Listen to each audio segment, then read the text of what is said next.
Hello. Hello. It's great to have you here. We're going to talk a little bit about, for starters, I know you run a kind of a support group for people. And is it, you can maybe start us off, Carol, if you don't mind, and then Sylvia and Rachel can jump in as they want. But will you tell us a little bit about the support group that you have? You and I will be talking later on, but about the support group you have, because I think it's really important people need to know that there's help out there in various ways. Well, actually, I think Sylvia should take this because she did start it. Okay. It was her brainchild. She invited me in. Very nicely. But and yeah, let her. I'm going to bring in TR as well. So if you could open your video as well. Open your video, says the boomer. If you could put on your video, TR, it would be great. And Sylvia, it's not letting it do it. I think Saoirse will probably do it in a second. Yeah, Sylvia, could you tell us about it? Yes. I have a little quick statement prepared about it that I can just read off to you if you don't mind. Great. Yeah, please do. So, I originally thought of starting this support group for those struggling with dysphoria a few years after I desisted from my own trans identity. I had come to recognize my experience of dysphoria with a fresh understanding of why I had the discomfort with my biological sex and how to overcome the distress without medical intervention. I had a feeling that other women had fallen prey to this fictitious narrative that discomfort with one's sex meant that so-called transition was the only solution. And I felt that if I could cope with my dysphoria in healthier ways, so could others. So I hope to help other women find peace within their body through other means besides synthetic hormones and cosmetic surgeries. But I also wanted to create a space to be able to speak on the moments of dysphoria that I still experience, and to be able to do so, importantly, without being told that I was a man on the inside. It's such a key point you're raising, that many people who detransition still have dysphoria, and they still have to deal with their dysphoria, which led them to transition in the first place. It didn't work, and now they're still looking for things that will alleviate this distress. Exactly. And I have my own reasons for why I didn't choose to medically transition, but I did identify as genderqueer, as it were, for 3.5 years. And I know a lot of people like to say, well, that's a transgender identity. You weren't really trans. And that's fair. I never claimed to ever have been a transsexual, but I did experience crippling dysphoria and pretty horrific thoughts, and the desire to transition was there. I just never did. And I wanted to find ways to create a space for other women to be able to work through these feelings. So I wanted this support group to focus on accepting ourselves as we are, to develop coping strategies for when we're under this seemingly unescapable self-hatred about ourselves, and most importantly, to support each other in becoming strong women who are unaffected by other people's perceptions of us. In this group, we use sex-based pronouns. We don't run from the reality of our biological sex or aid what I view as self-hatred by affirming that we were ever born in the wrong body or that we are inherently wrong. And we also don't believe that this discomfort we feel in our sex is an irreversible thing that can only be fixed with removal of healthy body parts and hormones. We encourage reflection and resilience and healing. And how do you do it? Do you meet on Zoom? Do you talk on a Discord? Do you offer books? Yeah, we meet. Whatever books there might be. We meet once every 2 weeks for an hour and a half. It's a group of all women, all of whom are same-sex attracted. And I say that because we have lesbians and bisexual women in there. But it is important that all the women are same-sex attracted, because for, I'm going to say pretty much all of us, that same-sex attraction is part of what led us to identify as trans and what contributes to our dysphoria, or dysphoria. Got it. Well, I think it is dysphoria. Dysphoria is the opposite of euphoria. It's distress, isn't it? Yeah. Yeah. And could anybody else come in on why is it, do you think, so hard to be a lesbian? We're waving flags. We're talking about inclusivity. We're all bent out of shape with rainbow colors. Why is it still so difficult to be a lesbian? What is that? I have some thoughts as like I'm in my 20s. And I guess I wrote some notes here. So I was like a kid in the early 2000s. Like I think people assume that if you're younger that it's all been easy. Yeah. But I think that's really not the case. So I grew up like as a kid in the early 2000s, which was a way more gendered childhood than somebody growing up in the 70s or 80s. And this is probably a mixture of like consumerism and pushback to some of the gay progress that I think led to gender roles being more defined. So I think tomboys stuck out a lot more and were singled out more in some cases. Right. I think you're right. Grew up in a small town Midwest, homeschooled, evangelical, Christian, Republican, all that. And I realized that I had an absolute infatuation with a girl when I was I had just turned 11. It was 2007, so gay marriage was a huge thing, and it was my community that was pushing back on it, and I didn't know anything else. And so, if you grow up in that background, you get, and it's very common in the U.S. Like a lot of people in the U.S. grow up in this sort of background.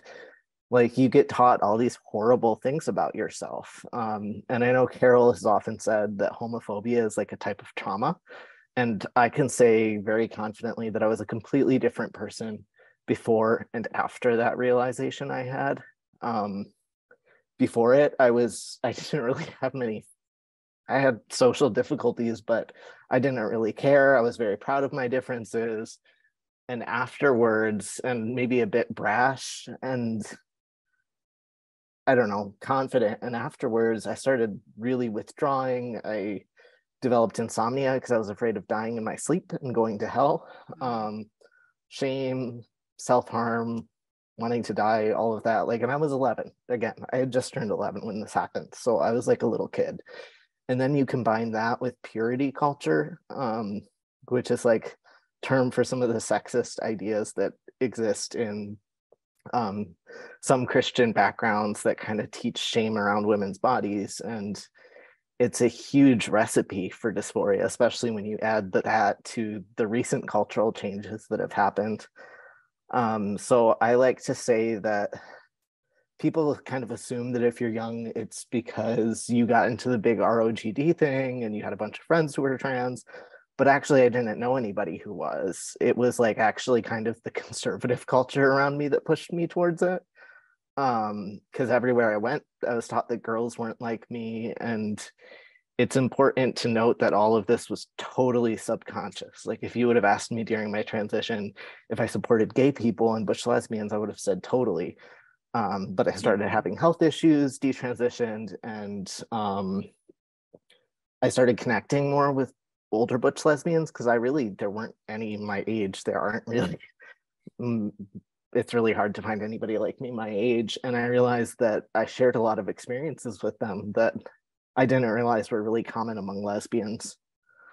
Yeah, I think it's a key point what you're saying, that there's a certain type of gender nonconforming kid who's, the family will say, no, they've no problem with people being gay. There's no problem with lesbians. And I'm like, yeah, they have a problem with themselves being lesbian. It's two things are going on, and it's quite difficult to penetrate. And also the gender nonconforming kid these days, it's not necessarily ROGD at all that's going on for those kids. And that's why I think it's so, if I can jump in real quick, I think it's so important to offer a perspective that reflects the lesbian experience, because I think we are different than what is might be going on generally with other people who are transitioning. And this is why Sylvia and me and Rachel now is kind of, a helper in the group too. Why we think that the group is so important is because young lesbians, and just any lesbian, even if you're older like me and 42 and decided to transition, come on in, we need to support each other. And that is really a space that we need. And one of the things that was so striking to me when I being in this group, it's taught me so much.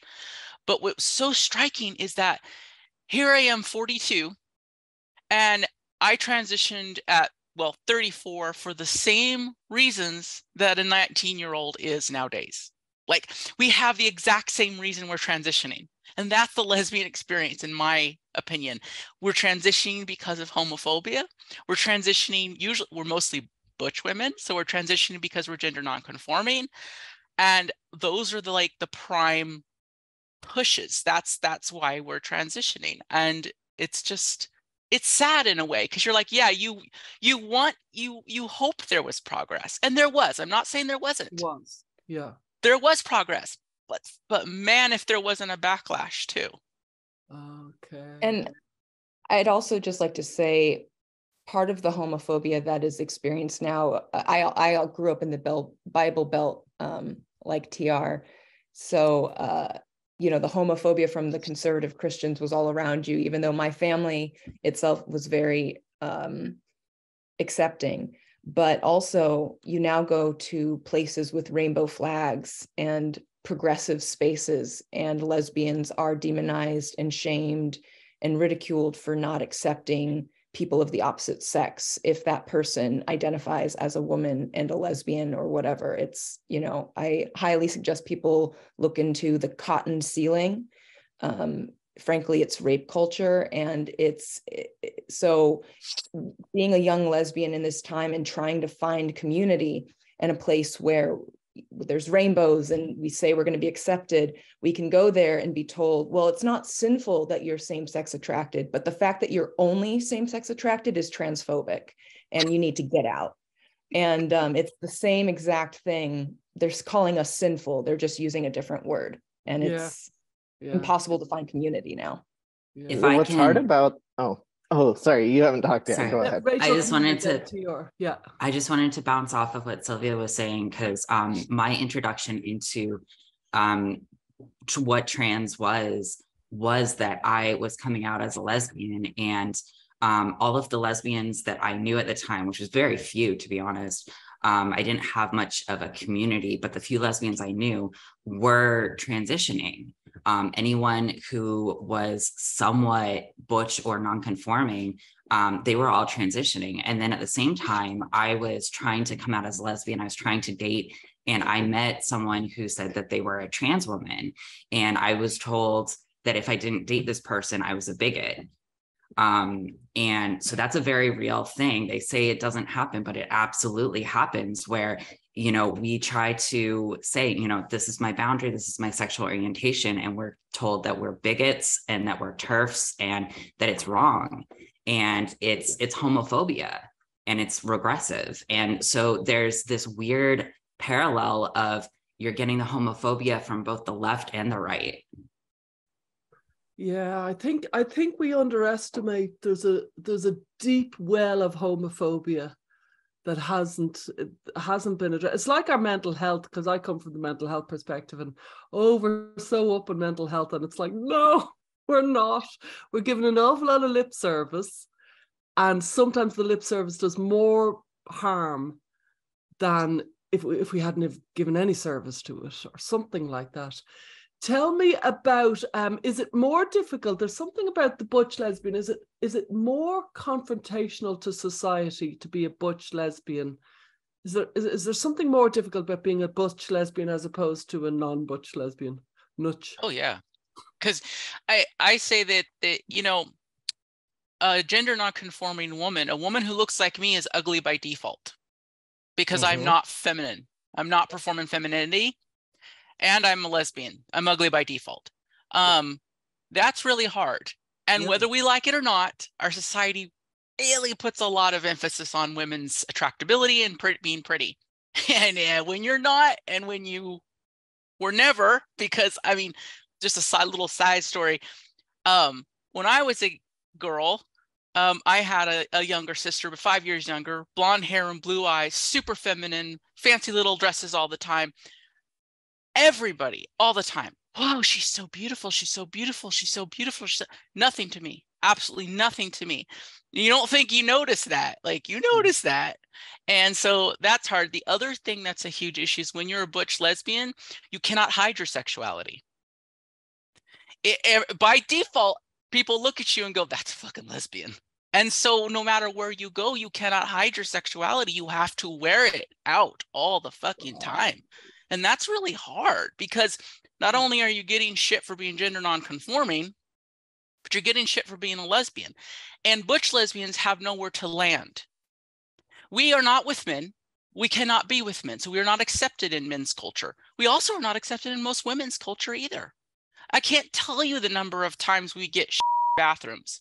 And I'm not going to get into that whole Twitter war again with a lot of these freaking women who say, that doesn't fucking, and it does happen. No argument from me there. It does happen. And yeah, sometimes it does happen. Sometimes they do think we're men, usually boys. They think we're young boys. And so, yeah, they'll be like, get the out of the bathroom. But most of the time, they know we're women. They know we're lesbian women, and they give a shit that. They don't want us there because they view us as predatory, disgusting. They want us out of their bathroom. Like when I was 6 months into my detransition, I had been off T for 6 months. And the first time I went back into a women's restroom. Me and my wife were on a road trip. I was so nervous that they would think I was a guy because I had a 5 o'clock shadow, receding hairline, no breasts. I was dealing with less than what I started with to try to look female. So I go into the women's restroom at this truck stop. And while I'm in there, there's 2 women that come in. They see me go into the stall. I just try to keep to my own self. And they start speaking in Spanish. And I get the feeling they're speaking about me, but I can't understand it. Anyways, they leave. I come out first. I tell my wife, there's women in there speaking in Spanish. I don't know what they're saying. And she's like, oh, my wife speaks Spanish. So she hears them as they come out. And basically what they're saying is they were saying I was a fucking dyke and they didn't want me in the bathroom. So they were throwing shade about me being lesbian, and my wife went off on them and scared them and they ran away. So that was good. But there goes to show you, I did pass as female, but they didn't want me there, not because they thought I was a man, but because they thought I was a lesbian. Oh my God. Which I am. But that was their issue. And so we get this so young.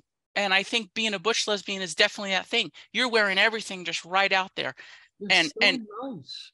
I often say it's like death by 1,000 cuts. Mm-hmm. Because when you have to go day after day after day getting misgendered, called sir, and then getting the whole, oh, sorry, oh God, in front of everybody, that was always the worst. And it always happened in the grocery store when I was the person waiting to pay for my stuff and everybody was waiting behind me. You'd always get the grocer that'd go, sir, and then I'd open my mouth and they'd be like, oh, I'm sorry, ma'am, I thought you were a guy. And then everybody would look at you and you'd be like, I want to die. That gets hard. Well, that gets exhausting. I even used that as a kid, and I want to talk a little about tomboys because they have a special place in my heart. And I remember as a kid, because obviously I was non-conforming as a kid, and I found it exhausting. I knew every time you meet somebody new, you were going to be asked, are you a boy or a girl? Are you a boy? It was going to come up. And sometimes you haven't the energy. Sometimes you just want to go and play tennis. And it's death by 1,000 cuts because you just find this is draining, but you can't suddenly fake, not if you're me or Carol anyway, you can't fake being somebody different. It's kind of like you're between a rock and a hard place. So what do you think? Because I think TR made a very good point about, I think it's harder to be a gender non-conforming kid than when I was, for example. Even though I found it exhausting, I think it's harder. It's got pink and blue since the 90s, and there's a small section of kids who really don't suit. And are the tomboys now pretending to be girlish because it's just too difficult? I wonder. Anybody want to take that? Yeah. So when I was a kid, I was definitely a tomboy. And then I also grew up in a very evangelical fundamentalist household, very conservative, very homophobic. And there were very strict gender roles. So as I started to get older as a child, it got pushed on me more and more. And I started to pick up that the adults around me were treating me differently because I, liked boy things. And so I think that, children are very impressionable, and adults have taken on this mentality, whether they know it or not, of pushing children towards certain gender roles. And we take that into adulthood. So as I grew into an adult, I started to conform more and more into femininity, even though I wasn't comfortable with it. Because as you've pointed out, it was easier, and I didn't want to wear my orientation on my sleeve. I wanted to be able to hide, which the irony is, if you're more feminine presenting, you're still not safe from comments and from harassment. If anything, you might get it more from men in a sexual manner, and just less of an aggressive manner. So you can't win. You can't really win. And I've gotten a lot more comfortable now, fortunately, with my presentation and with just kind of wearing what I'm comfortable with. But I do think that children are falling more into a pattern of being drawn towards certain things. And because, we see this all the time now, that if a young girl is pulling bows out of her hair, oh, well, she's trans, and that's the rhetoric that's being pushed. So if we're going to push that rhetoric, we are regressing, 50, 100 years. And we're saying, oh, well, girls can't like these things. Yeah. I think so many kinds of prejudice, they still exist, but they shift, and it's really distressing, being somebody who looks and sounds the way I am, and there's homophobia on the left, there's homophobia on the right, there's homophobia within gender critical and rad femme spaces.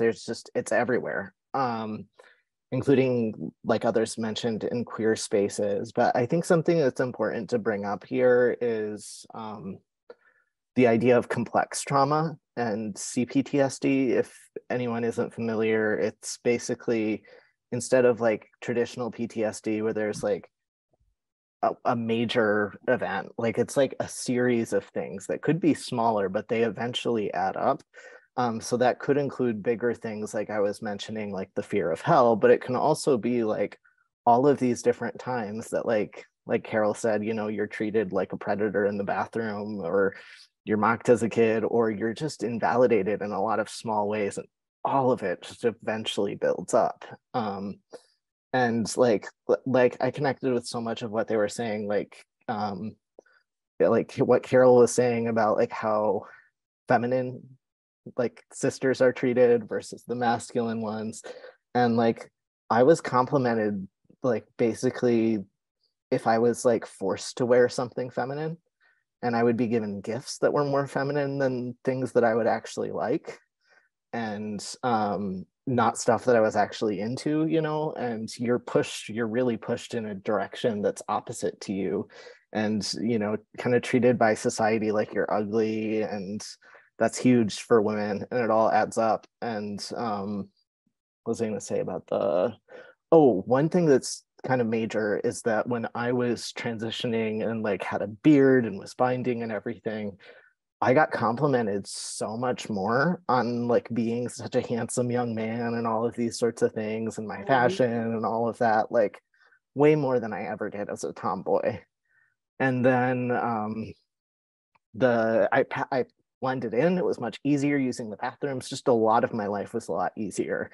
And now I'm here with my receding hairline and this voice, feminine face. I've still got my female curves and all of that, and it's different.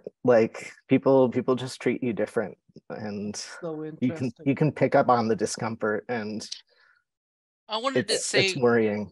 I wanted to say real quick that another key element of the difference between lesbians, specifically butch lesbians who transition, and other women who transition or people who transition, is that butch lesbians, when we transition, are doing it to hide. We are doing it to hide, and we are doing it to blend in. We're doing it to avoid.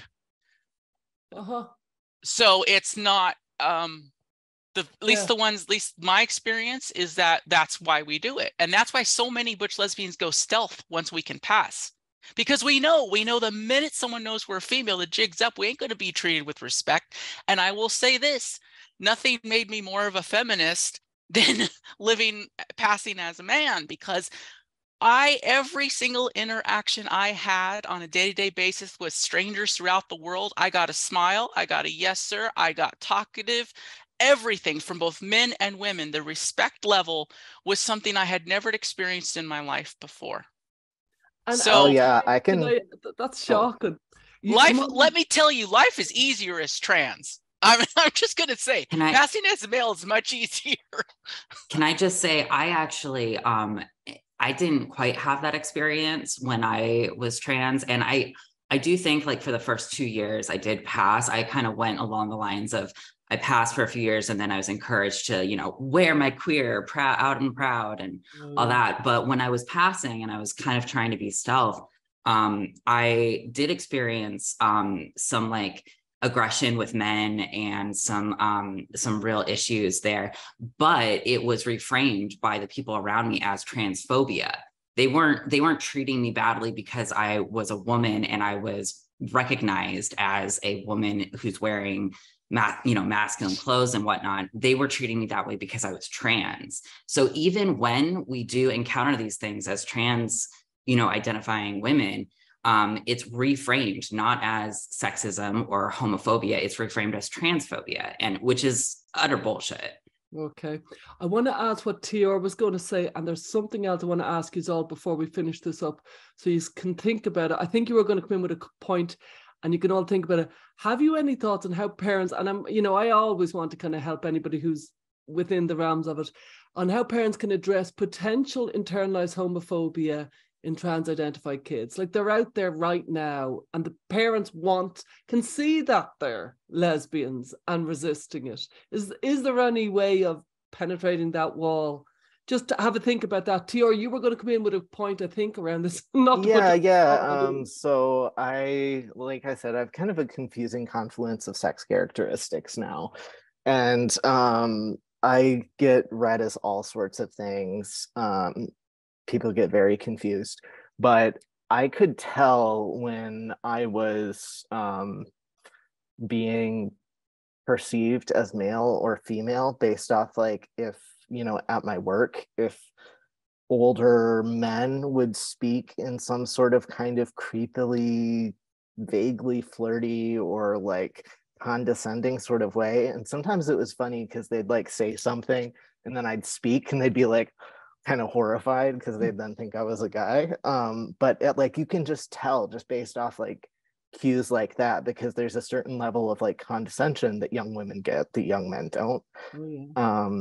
And in response to your thought about the homophobia, I think a big thing is connect those kids, make sure that they're getting representation of visibly gender non-conforming gay men and lesbians. Like, make sure that they're seeing that and connecting to that, because a lot of kids don't get to see that. And there are great folks on there, everything from documentaries and historical figures to like, there are people on TikTok, like Cowboy Jen is one I think of.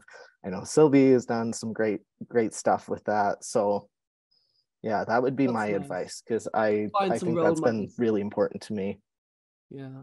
Anybody else want to come in on this before we finish off? And we will have more panels later on, so you will get more to say. I think I totally agree with TR about the showing the media movies. Like, I'm thinking of like The Watermelon Woman's a great movie, just movies that don't have the trans identity transing away the gay, and finding families that, to talk about, or like TikTok lesbians that have kids, and just showing happy families and that you can have a future that's positive. And I think if you're in a religious area or, you know, things like that, finding religious figures that are deeply faithful, but that are all about self-acceptance and accepting everyone. You know, I think about, I saw this one mega church preacher, you know, and I'm Jewish, so I have no business watching these videos, but, you know, he gave a whole speech about how brave he thought gay people were for coming to church because they're getting hate. And in that speech, he didn't necessarily say he agreed with, you know, that it wasn't sinful, but the whole thing was him talking to his congregation about, like, we got to be more accepting, and we could learn something from the gay people that come to church even when they're hated. So just positive things like that. Particularly, I think of religious figures, because for me, at least, there was a lot of religious trauma. I also, before we move on, I wanted one quick thing about the tomboy. I think there's a dichotomy between wanting to be a tomboy and being a girly girl. Because I would always call myself a tomboy growing up, but if I'm being honest, I don't think I was a real tomboy, you know, but I prided myself on being a tough girl, of being a tomboy. I played all the sports, I could beat all the boys. And I made a point of saying, like, but I'm not a girly girl. I'm definitely not a girly girl. And the fact that girl was an adjective and a negative adjective, is something too. So, you know, it's a freaking double-edged sword. And I just wanted to get that in there as well. I'm going to finish it up with very well put. Good point, well made, as they say.